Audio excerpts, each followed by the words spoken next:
मंत्री दत्तात्रय भरणे यांच्या मुलाचा विजय झालाय। श्रीराज भरणे यांचा दणदणीत विजय झाल्याची माहिती इंदापूर तालुक्यातील बोरी गणातून ते विजयी झालेत। श्रीराज भरणेंचा तब्बल 9776 मतांनी विजय झाल्याची माहिती।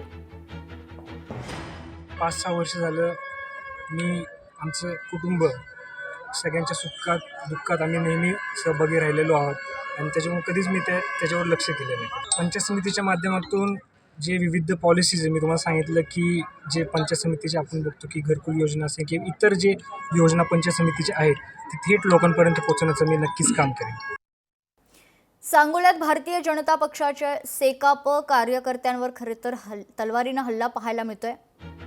भाजपचे पराभूत उमेदवार संभाजी आलदरांच्या समर्थकांनी हल्ला केल्या। हल्ल्यात शेकापचे कार्यकर्ते गजानन कोळेकर गंभीर जखमी झालेत। आरोपींवर 24 तासात कारवाई करण्याची शेकापची मागणी।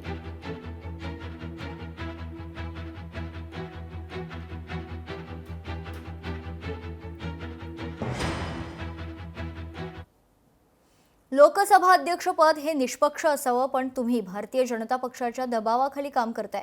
काँग्रेस महिला खासदारांचं ओम बिर्ला यांना पत्र पाहायला मिळते। नुकतेच लोकसभा अध्यक्ष ओम बिर्ला यांनी एका विधानात म्हटलं होतं की काँग्रेसचे काही खासदार पंतप्रधानांच्या आसनापर्यंत जाऊन काही अघटित घडवू शकतात अशी माहिती त्यांना मिळाली होती आणि त्यामुळेच त्यांनी पंतप्रधानांना सभागृहात न येण्याचा सल्ला दिला होता। अध्यक्षांच्या या विधानावर आता काँग्रेसनं तीव्र आक्षेप घेतलाय।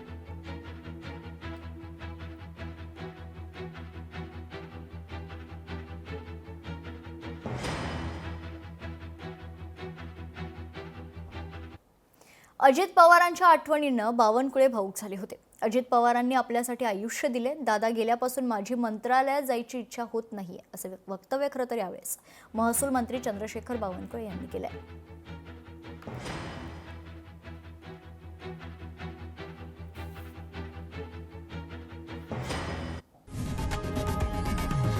लोकशाही मराठी ऐका, पहा, जागरूक रहा।